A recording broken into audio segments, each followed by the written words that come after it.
Semakin besar wadahmu, semakin besar uangmu. Semakin kecil wadah di dalam dirimu, semakin sedikit uang yang kita dapatkan. Dulu Mas, saya memang bekerja keras, tapi pola pikir saya sempit. Pengetahuan saya sempit. Energi saya rendah. Mindset saya ngeblok. Wadahnya kecil. Wajar, rezekinya kecil. Ketika saya mulai menerima diri sendiri, ketika saya mulai menerima nama saya, ketika saya mulai menerima segala sesuatu yang ada Allah ciptakan kepada saya, baik dari rasa negatif hingga kelebihan yang Allah berikan kepada saya naik melejit Mas. Wadahnya diperbaiki Mas. Ini yang namanya wadah. Ketika kita memperbaiki diri kita dari hal yang paling dasar, seperti pikiran, perasaan, dan apa yang kamu percayai di dalam diri kamu, maka kamu akan berkesempatan mengundang keberuntungan, kebahagiaan, kesehatan, rezeki, atau hal baik lainnya untuk masuk lebih banyak ke dalam hidup kamu. Ini adalah prinsip ilmu monopoli diri Mas. Seperti itu. Kalau orang-orang yang menonton ini dan mereka bermanifestasi, mereka mendoakan atau berafirmasi tentang diri mereka sendiri doang nih. Aku mau mobil ini, aku mau rumah ini, tapi kan terkesan kayak egois sekali hanya diri mereka sendiri gitu. Oke. Versus orang-orang yang bermanifestasi, berafirmasi, berdoa untuk kebaikan bersama gitu. Apakah ada perbedaan dari sisi ntar hasilnya seperti apa? Karena aku pernah baca studi juga yang bilang kalau kita punya tujuan, tapi nggak tentang diri kita sendiri doang, tapi tujuannya untuk orang-orang lain juga dapat manfaatnya, itu lebih worse biasanya. Yes. Gimana POV ke Roma? Allah juga udah bilang, dunia ini adalah taman bermain Mas. Tempat kita bermain. Emang enak bermain sendirian? Itu satu. Ketika ngomongin soal energi, melakukan kebaikan kepada orang lain, energi yang kita dapat dari mereka adalah energi yang positif. Semakin banyak yang masuk energi positif ke kita, semakin kita naik Mas. Wow. Jadi singkatnya seperti itu. Ibaratnya ketika saya mulai menerima diri saya sendiri Mas, saya udah mulai tahu nih tujuan saya. Itulah kenapa hal yang pertama kita lakukan adalah self love dulu. Menerima diri dari A sampai Z. Ketika kita sudah selesai sama ini Mas Bilal, kita akan tahu apa tujuan kita. Who are you? Siapa dirimu? Siapa kamu? What do you want? Apa yang kamu mau? Lalu pertanyaan terakhir, what you can give? Apa yang bisa kamu berikan? Itu secara otomatis Mas Bilal. Otomatis, tanpa dia capek, tanpa dia bersusah payah, dia akan tahu. Ketika saya memutuskan untuk menjadi seorang guru online ya Mas ya, atau motivator, ternyata memang life path saya itu adalah tentang belajar. Saya bisa membuat pembelajaran dimengerti oleh orang lain karena saya mengerti diri saya sendiri Mas. Saya nggak suka buku yang saya lihat terjemahan pada awalnya ya. Contoh paling dekat adalah buku terjemahan. Bahasanya aneh Mas. Saya sulit mengerti istilah. Tapi saya mengerti, tapi saya sulit. Dan saya tidak menyukai hal tersebut.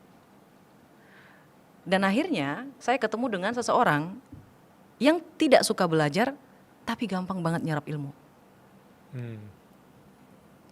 Jadi teman saya ini bilang kepada saya Mas Bilal, ini ada hubungannya ya Mas. Dia bilang seperti ini, Roma, bisakah kamu baca buku itu dan kasih tahu ke aku isinya apa? Karena saya memang suka baca buku ya Mas Bilal. Saya baca, saya kasih tahu. Lalu ada pertanyaan yang sangat-sangat menohok. Dia bilang seperti ini, Roma, kenapa ketika ngedengerin kamu jauh lebih mudah daripada aku membaca bukunya? Sedari awal teman-teman semuanya, kalau teman-teman sadari, saya tidak pernah memakai istilah. Saya tidak pernah memakai kata-kata yang rumit untuk dimengerti. Karena saya paham, saya ingin memberikan pembelajaran dengan mudah, menyenangkan, dan mudah untuk dilakukan oleh orang banyak. Di situ saya mulai sadar Mas, oh tujuanku untuk hidup adalah ini, kelebihanku adalah ini.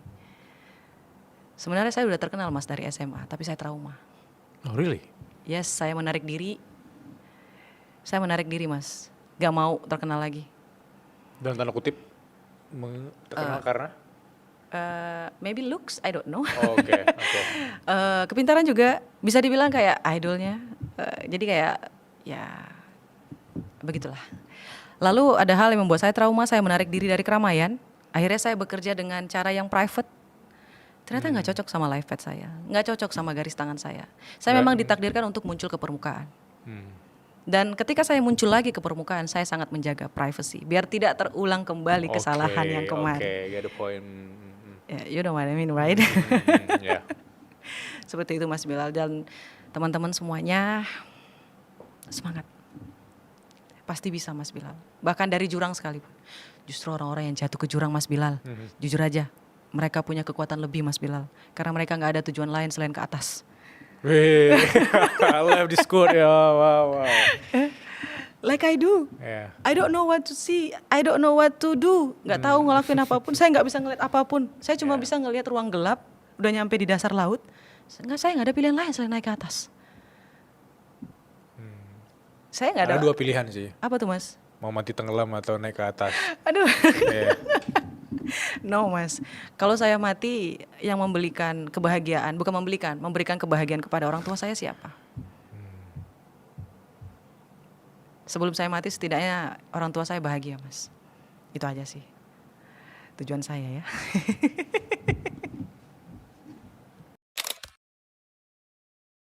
Roma, 3 pertanyaan dari teman-teman suara berkelas. Baik. Pertanyaan pertama dari Leo Zina Fatia. Halo Leo. Gimana caranya agar aku tetap bisa konsisten manifesting ketika keluargaku tidak support aku, ketika lingkunganku toksik, ketika aku tidak punya kemampuan finansial yang bagus? Oke. Leo, dari sini aja kita bisa tahu kalau kamu bukan orang yang bahagia. Kita kembali lagi ke awal. Hanya kebahagiaan yang bisa menarik kebahagiaan lainnya untuk masuk ke dalam hidup kita. Langkah pertama yang harus kamu lakukan adalah pergi dari lingkungan itu. Pergi. Kalau nggak ada finansial gimana Kak Roma? Tuliskanlah pertama jurnal manifesting kamu tentang kamu diterima kerja. Tuliskanlah bahwa kamu diterima kerja ke luar kota, yang ditanggung biayanya, yang ditanggung biaya hidupnya, ditanggung ininya, ditanggung itunya. Itu sepertinya kayak to be good to be true ya Mas, Mas Bilal sebenarnya. Tapi kalau kita percaya bahwa kita bisa melakukan itu, kita percaya bahwa Allah akan menolong kita dan memberikan jalan, Allah pasti akan kabulkan. Itu yang pertama. Yang kedua, bertingkah lakulah seperti orang yang sudah bekerja. Jangan bangun siang. Orang yang sudah bekerja itu nggak akan pernah bangun siang. Mereka bangunnya pagi. Diatur jadwalnya supaya jadwal kamu itu bisa menyerupai orang-orang yang bekerja. Ini yang namanya berusaha di poin ke-5 dalam law of attraction tadi Mas. Yang pertama adalah bersyukur, kedua adalah ikhlas, ketiga adalah self love, keempat bahagia, yang kelima berusaha. Berusahanya itu seperti apa? Yang tadi, berpura-pura. Ibaratnya ketika dia bangun pagi, dia beresin tempat tidur, dia mandi, dia makan sarapan pagi, seperti itu. Lalu dia bisa cari lowongan, dia bisa mencari seminar-seminar gratis, workshop gratis di online kayak gitu. Atau dia nonton podcast, lalu dia bisa menuliskan jurnal koreksi diri. Apa yang bisa dia tangkap dari podcast itu, kayak gitu. Begitu terus sampai jam 12 siang. Jam 12 siang dapat, kamu makan siang, istirahat. Jam 1 dapat, kamu sholat, habis sholat kalau kamu muslim ya. Kalau kamu gak muslim ya terserah lah kamu lakuin apapun. Jam 1 ke bawah, mulai lagi kayak gitu. Selesai jam 5 sore. Misal, dia mau olahraga di jam 3 sore sampai jam 5 sore, silahkan. Jadi waktu kamu tuh terpakai semua. Nggak ada waktu untuk ngedengerin orang berpikiran negatif. Ini. Kalau orang tua kamu tidak mendukung kamu, diam. Lakukan afirmasi. Itu tidak betul, itu tidak betul, itu tidak betul. Dalam hati. Ya, serius. Aku akan berhasil, aku pasti berhasil. Kamu jangan kepancing. Karena jujur ya Mas Bilal, orang tua kita itu juga bergerak dengan hal yang sama. Apa itu? Identitas lama. Dari keluarganya, dia juga dapat seperti itu Mas Bilal. Dari orang tuanya ya. Dari orang tuanya, itu bukan didapat serta-merta loh Mas. Langsung jadi kayak gitu, enggak. Itu dari luka masa lalu juga. Dia juga gak percaya. Kenapa dia tidak menyetujui mimpi kamu? bertentangan dengan mimpi kamu? Ya karena dia tidak bisa melihat. Dia tidak bisa mengetahui, dia tidak tahu. Karena mimpi kita itu Mas, hanya kita yang bisa melihat. Jadi wajar orang lain tidak setuju, wajar orang lain menentang, wajar. Karena mimpi kita itu Mas Bilal, kadang aja kita nggak tahu mimpi kita apa. Apalagi orang lain. Lantas kita harus mengharapkan dengan sangat banget gitu orang lain menerima mimpi kita. Nonsense. Memang kenapa kalau nggak diterima? Bodoh amat. Tutup matanya. Wah, membayangkan kita udah di titik itu, berpura-puralah seolah kita udah punya itu. Yes. Itu bikin alam bawah sadar kita atau nervous system tadi itu juga akan terbiasa dengan hal-hal yang nanti kita akan dapatkan dan kita nggak kaget lagi. Ya. Ya itu aku relate sekali. Dulu pas aku gap year itu kan nganggur kan. Itu aku tiap pagi lari pagi itu. Membayangkan Relate aja ya, Mas, tuh ya? udah punya kerjaan segala macam. Relate Mas ya? Iya, sampai sekarang juga masih lari pagi gitu, nggak ada bedanya dan itu yang aku bisa bilang sangat relate sih. Tapi kalau bayangkan kita pas nganggur aja nggak lari pagi terus kayak rebahan segala macam, pas udah dapat kerja kaget dan ngeluh terus. Yes. Karena nggak terbiasa si nervous system tadi dengan keadaan kita yang baru ya. Akhirnya apa? Keluar dari kerjaan terus kita nuduh kerjaannya toksik. Ya. Padahal kita udah ngelatih mental sejak lama dong. Walaupun kita tahu, udah sih kita nganggur nih. Terus kita mau masuk kerja 3 bulan lagi. Ya. Kayak nggak ada kerjaan yang emang tidak nyaman gitu ya. Tidak ada kerjaan yang nyaman 100% gitu. Ya. Yang kita latih dari sekarang apa? Mental untuk siap dengan ketidaknyamanan itu kan. Betul. Aku suka itu. Itu yang nomor 5 Mas. Nggak usah berusaha sampai mati kayak kurang enggak. Hanya menyocokkan aja. Pertanyaan kedua dari Ezria. Halo Ezria. Apakah aku bisa manifestasi untuk mendapatkan jodoh? Kalau bisa, apakah ada bukti nyatanya? Dari sini aja kamu udah nggak percaya, jadi nggak usah dimulai. Jujur Mas Bilal. Sebenarnya kenapa saya kelasnya itu berbayar? Karena hanya orang-orang yang percaya, hanya orang-orang yang memang punya keyakinan yang luar biasa, yang mau mengeluarkan uang untuk ikut dalam seminar saya. Setuju. Itu tiketnya, bukan masalah uangnya, tapi tiketnya. Tiketnya. Karena saya tidak mau bertemu dengan orang yang tidak percaya tentang apa yang saya berikan. Sedari awal sudah dipertanyakan. Jadi lantas apa yang harus saya jelaskan? Kalau sedari awal tidak percaya, ya for what? From the beginning, dari awal sudah seperti itu. Ya jangan buang energi kamu. If you believe, just do it. Kalau kamu percaya, lakukan. Kalau kamu tidak percaya, ya jangan lakukan. Simple. Apakah bisa merealisasi jodoh? Bisa. Bisa. Apakah kamu percaya bahwa jodoh kamu akan datang? Saya kasih contoh ya beberapa yang berhasil dilakukan oleh klien saya. Pertama kayak gini. Kalau kamu ingin mengundang jodoh, mulailah latih. Pertama, pola pikir kamu.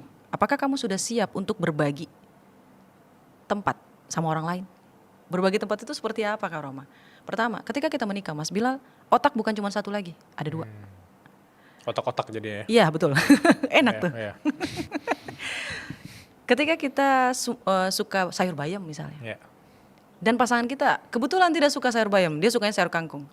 Ini kita udah mulai membiasakan diri, mengatur ruang untuk orang lain. Kita membiasakan diri dulu. Ingat yang nomor 5 Mas, Berusaha. usahanya itu menyesuaikan dulu. Yang kedua, kita mulai melatih diri kita menerima orang lain. Apakah kita sudah terbiasa ada orang lain di samping kita? Apakah kita punya peralatan-peralatan couple?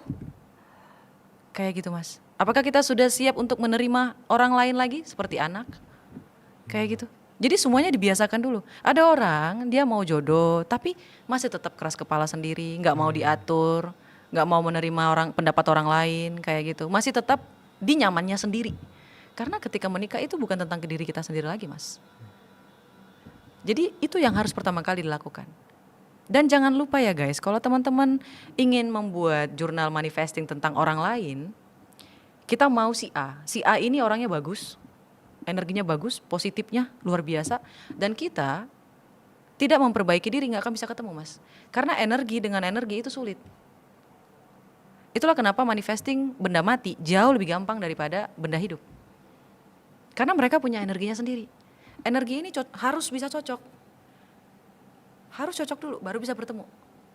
Jadi kalau menurut saya akan lebih baik kalau lebih didetailin, jangan ada namanya. Tapi kalau mau nama silahkan. Tapi saya lebih recommended nggak ada nama. Jangan lupa rambut ya guys ya. Untuk perempuan jangan lupa rambut. Nanti takutnya kayak klien saya dapatnya yang botak. Oke. Tapi semuanya sama. Baiknya sama mas. Iya. Ya. Kayaknya luar biasa. Mapan. Pengertian. Ganteng. Tapi mohon maaf, nggak ada rambutnya. Lupa dia nulisnya. Spesifik nggak spesifik ya? Yes. Dan ada lagi mas, dia lupa nulis tingginya. Ada klien yang lain lagi, dia lupa nulis tingginya. Akhirnya yang dapat ganteng, mantep lah pokoknya spesifikasinya tuh. Tapi tingginya kurang. Tingginya sama. Tapi alhamdulillahnya tidak ada klien saya yang menuliskan namanya di situ. Karena kalau kita spesifikasi nih nulis nama, usaha kamu harus lebih luar biasa. Bisa dengan berpuasa, tahajud, kamu tambah semua-semuanya. Tapi kalau kita nggak ada nama, Allah, oke. Iya. Lu mau yang kayak gitu? Oke. Dicariin tuh, kayak gitu mas. Kita dibuat jatuh bangun supaya bisa ketemu sama ini orang. Karena kita maunya gede mas. Iya, benar. Kayak gitu. Jadi buat kakak yang tadi, kalau percaya lakukan. Kalau kamu nggak percaya, ya whatever. Terserah kamu aja. Iya. Oke mas. Soalnya aku udah pernah nulis nama Selena Gomez tapi udah diambil gitu. Udah. Berarti gagal ya, gagal. Kita ke pertanyaan ketiga. Pertanyaan ketiga dari Arif MNADR. Halo Arif. Kak Roma mau nanya dong. Aku penasaran gimana cara kakak bisa punya ambisi berani eksekusi dan gak takut gagal sama tahu cara ngerem biar gak overthinking. Mas Bilal, saya tuh sering banget gagal loh. Iya. Dulu. Sekarang juga sering gak Kak Roma? Gak tahu. Kenapa saya selalu bilang gak tahu? Ya karena kalau gagal ya Allah berarti ingin saya belajar. Karena mas di dunia ini cuma ada untung dan untung banget. Serius. Kalau saya gagal artinya saya beruntung dapat pembelajaran. Kalau saya berhasil berarti saya beruntung banget dikasih rezeki. Kayak gitu Mas Bilal. Jadi gimana caranya Kak Roma supaya ambisi itu tidak takut gagal seperti itu? Oke. Pertama mindsetnya. Emang kalau kamu gagal kamu dapat apa? Rugi. Oke. Dari rugi ini emang kamu gak dapat pembelajaran. Ketika kamu ingin menjadi seorang pebisnis sejati, kamu harus bisa rugi. Harus. Karena rugi itu variabel yang tidak bisa dihindari mas. Gak bisa. Karena dari rugi inilah kita bisa belajar sesuatu. Kalau kita nggak gagal, gimana kita bisa tahu keberhasilan mas? Di muka bumi ini hanya ada duality. Dan ini harus bisa datang bersamaan. Kalau kamu ingin cahaya, kamu harus punya kegelapan. Kalau kamu ingin berhasil, kamu harus punya kegagalan. Gak bisa hidup itu berhasil terus kayak gitu. Enaknya di mana? Kita nggak tahu sehat kalau kita nggak sakit. Coba mindsetnya disetting kayak gitu. Biar kamu nggak takut gagal. Oh gagal, oh ya udah, ya Allah tolong ganti. Oh gagal, ya Allah tolong ganti. Sesimpel itu. Kalau mau punya ambisi yang nggak takut gagal, itu mindsetnya diperbaiki. Dan apa yang tadi mas? Yang terakhir lagi pertanyaannya? Supaya berani eksekusi, dan punya ambisi berani. Oke. Gimana caranya supaya berani eksekusi? Guys, waktu itu nggak bisa dibeli. Waktu nggak bisa dibeli Mas Bilal. Waktu yang terbaik adalah sekarang. Kalau gagal gimana Kak Roma? Ya udah. Kalau gagal gimana Kak Roma? Ya udah. Coba lagi. Yeah. Waktu tidak bisa dibeli. Dan dengan menghargai waktu, membuat kamu jauh lebih beruntung. Karena kamu berani. Dan keberanian ini disukai oleh keberuntungan Mas Bilal. Siapa yang berani dia akan memulai. Siapa yang memulai maka dia beruntung. Siapa yang beruntung? Orang-orang yang berani. Ini adalah circle yang tidak akan bisa pernah lepas. Kalau mau jadi orang yang beruntung, harus berani. Harus memulai. Baru dia beruntung. Kalau enggak ya enggak. Enggak akan ada yang tersisa sama kita. Kayak gitu loh Mas Bilal. Apalagi kalau dia laki-laki. Laki-laki ya tadi ya Mas ya. Mulai aja. Kalau gagal gimana Kak Roma? Sholat tahajud sana minta sama Allah gantinya. Yeah. Kayak gitu loh Mas Bilal. Jadi nggak ada yang rugi di muka bumi ini. Nggak langsung mati di tempat kalau gagal ya. Enggak. Kalau menurut saya rugi adalah di mana kita ditembak, mati, nggak bisa lagi bernapas. Itu rugi. Disuruh lompat ke jurang, jurangnya dalam banget, itu mati. Itu rugi. Kalau disuruh mulai 50% berhasil, 50% gagal, ya udah mulai aja. Lakukan afirmasi, kamu berhasil. Kalau gagal gimana Kak Roma? Ya udah, kamu mau berhasil. Wow. Alright. The worst advice yang pernah Kak Roma terima? Sebenarnya nggak ada nasihat yang buruk ya Mas ya. Tapi saya anggap ini yang terburuk dan ini yang membuat saya naik ke atas. Saya pernah punya pengalaman buruk sama dosen saya. Jujur Mas, saya bukan waktu kuliah saya struggling sama identitas saya. Karena di waktu SMA saya idola. Ketika kuliah, saya menutup diri saya menutup pribadi saya menjadi orang lain. Akhirnya saya jadi dibenci satu kampus, literally satu kampus. Dan saya cuma punya satu sahabat sampai detik ini, namanya Silva. Halo Silva. Silva. Jadi David Silva bukannya? Silva. Oke. Ya. Jadi salah satu, bahkan ada dosen, bukan cuma satu ya Mas ya, benci sama saya. Saya yakin sih, kala itu memang sifat saya memang kurang ajar. Kurang ajarnya seperti apa? Saya terlalu frontal. Apalagi saya dari Sumatera terbang ke Jawa yang enggendero kayak gitu. Ketemu sama orang, enggak bisa. Iya. Kultur shock Mas. Iya. Ya, kultur shock. Terus saya juga bingung waktu di Jawa ada yang namanya tradisi kakak dan adik kelas. Saya nggak bisa terima Mas. Karena di Sumatera tidak ada sistem, nggak ada bullying, nggak ada. Iya. Dan ketemu di Jawa itu ada. Saya kaget luar biasa Mas. Dan saya dengan percaya diri bilang, universitas saya, apalagi terlebih di kampus saya yang memulai supaya sistem bullying itu nggak ada lagi. Karena hal ini kakak kelas saya nggak suka.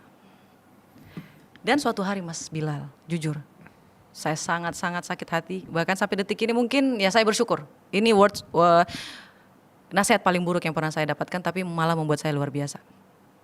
Dosen saya ini saya deketin karena saya suka yang namanya pewarna zat alam.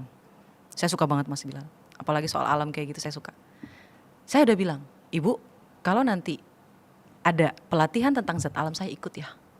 Oh iya, silakan. Dan Mas tahu siapa yang ditawarin? Sahabat saya. Dan untungnya Allah ngasih saya itu orang yang tulus, karena memang saya tulus sama orang lain. Dan alhamdulillah dikasih sahabat yang tulus. Sahabat saya ini datang kepada saya nanya, Roma, saya ditawarin loh untuk zat pewarna alam, kok kamu gak ikut? Saya diam Mas. Lalu teman saya bilang, saya nanya sama orang yang nawarin saya, kenapa Roma gak diajak? Mas tahu dia bilang apa? Sorry, gak suka sama Roma. Disebut lagi namanya. Orang Aceh lagi.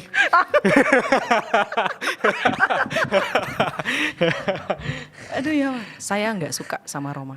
Jadi dia nggak, kalau boleh jangan Roma. Terus dia ngomong kayak gini Mas sama sahabat saya. Kalau boleh jangan Roma ya, soalnya Roma itu sifatnya nggak cocok sama circle kita. Terus teman saya bilang lagi kayak gini Mas, Rom, aku nggak bermaksud buruk sama kamu. Tapi kalau kamu kayak gini terus, kamu gak akan berkembang kemana-mana. Sifat ini harus kamu rubah.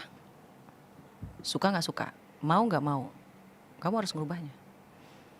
Dari situ saya mikir Mas, kayaknya memang saya yang salah deh. Saya yang salah deh sepertinya. Dimulai dari situ Mas, saya mulai menjadi orang Jawa, bukan lagi orang Batak. Suara makin pelan. Masya Allah, tabarakallah. Itu sih. Buruknya di mana Kak Roma? Bukan perkataannya yang buruk, situasinya.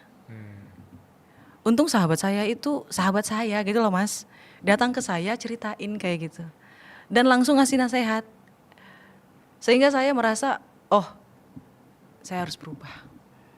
Jadi hati-hati guys. Pilih baik-baik siapa teman kamu, siapa sahabat kamu, siapa kolega kamu, siapa partner kamu. Harus tahu. Siapa guru kamu? Saya juga punya mentor loh Mas. Saya punya guru, saya punya mentor. Alhamdulillah. Kalau enggak saya enggak akan sampai ke hadapannya Mas Bilal. Tentu. Masya Allah tabarakallah. Makasih loh Mas Bilal. Terima kasih banyak Roma udah suara berkelas. Sehat terus, semoga ini bermanfaat bagi teman-teman yang menonton ya.